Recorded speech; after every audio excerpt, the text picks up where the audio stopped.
Bamako est la capitale du Mali. C'est une grande ville. C'est la religion musulmane qui domine. Il y a 145 Bahaïs enregistrés à Bamako. Vers 2013, quand la Maison de justice a annoncé les 114 conférences régionales, il y avait déjà un noyau de jeunes qui étaient là, qui faisaient l'activité du programme de pré-jeunes. Et l'engouement de ces conférences a beaucoup motivé aussi ces noyaux à inviter leurs pairs, à les inviter à aller participer à cette conférence à Dakar. Quelques années avant la conférence de Dakar, on ne pourrait pas compter une dizaine de cercles d'études ou une dizaine de classes d'enfants. Mais après la conférence de Dakar, il y a eu non seulement la multiplication des programmes de pré-jeunes, mais aussi la multiplication des autres activités.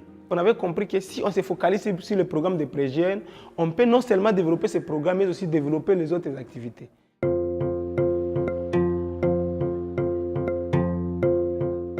J'ai animé un groupe de pré-jeunes, donc j'avais permanemment de contact avec les parents.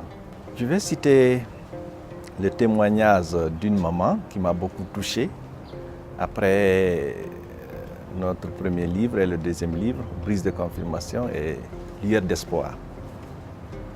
La maman a dit m'a posé la question, quel bâton magique que vous avez pour les pré-jeunes? Parce que il me semble que le jeune était assez turbulent dans leur famille. Il n'était pas très gentil avec ses frères. Et il travaillait peu dans la maison. Parce qu'il avait d'abord dans sa tête qu'il y a le travail des hommes et le travail des femmes. Finalement, il avait compris. Il prenait même la balaye, il balayait. Il aidait à laver les vaisselles. Il participait à toutes les activités de la maison. Ici à Bamako, c'est difficile pour un jeune garçon de faire le travail de ménage. Ici, le garçon est considéré comme chef de la famille, mais nous avons appris que la majorité des parents, quand leurs enfants, leurs pré-jeunes, commencent à suivre le programme, ils viennent témoigner que, en tout cas, mon enfant, j'étais étonné de voir que X ou Y commence à assister, commence à aider ses sœurs à nettoyer la maison, à préparer, à amener de l'eau. Mais quand le pré-jeune commence à assister au programme, il oublie cette idée générale qui dit que le garçon ne peut pas faire le travail de ménage. Il le fait naturellement. En tant que pré-jeune, ça m'a apporté plein de choses.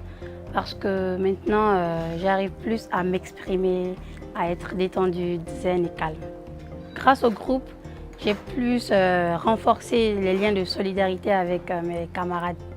Il y avait une leçon, le titre de la leçon était « Préfère ton frère ».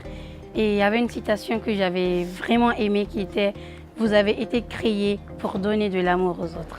Donc nous les élèves, on a dit à la directrice, bon, grâce à ce livre, nous allons faire une journée de salubrité dans les mosquées, les églises et même dans la cour. La leçon que j'ai apprise, c'est que ce programme transforme. L'effet transformateur est vraiment là. Et moi, je l'ai vu. J'ai vu comment ça a transformé mes élèves et j'ai vu quels résultats ça a donné à l'école.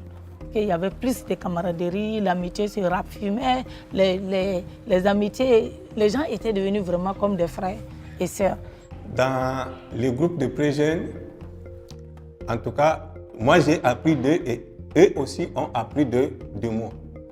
Il y a une fille, par exemple, elle ne s'entendait pas avec ses parents, sa maman surtout. Elle ne pouvait pas collaborer avec sa maman. Quand sa maman dit de faire telle chose, elle s'oppose. Mais c'est quand son papa vient, il dit que fais ça, en tout cas, là, elle fait sans problème, sans aucun problème. Mais quand elle est venue dans le groupe de pré-jeunes, qu'un jour, elle s'est assise, elle a commencé à réfléchir. Son comportement, ce qu'elle est en train de faire avec sa maman. Et pourquoi? C'est ma propre mère. Mais pourquoi je ne peux pas l'obéir? Je suis en train de faire ça. Mais elle a dit, en tout cas, grâce au cours, ce que nous sommes en train de faire dans le groupe de pré-jeunes, en tout cas, je dois me réconcilier, je dois demander pardon. Elle dit qu'elles sont devenues de très bonnes amies avec sa maman. Le programme a influencé aussi les institutions.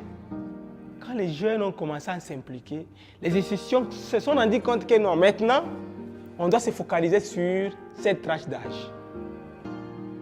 Donc, ils ont vu qu'en tout cas, si on travaille avec les jeunes, ils vont non seulement influencer leurs amis, mais aussi, quand ils vont développer beaucoup de capacités, quand ils seront adultes, ils auront la maturité, ils vont contribuer beaucoup de choses sur les institutions, quand ils seront les membres des institutions.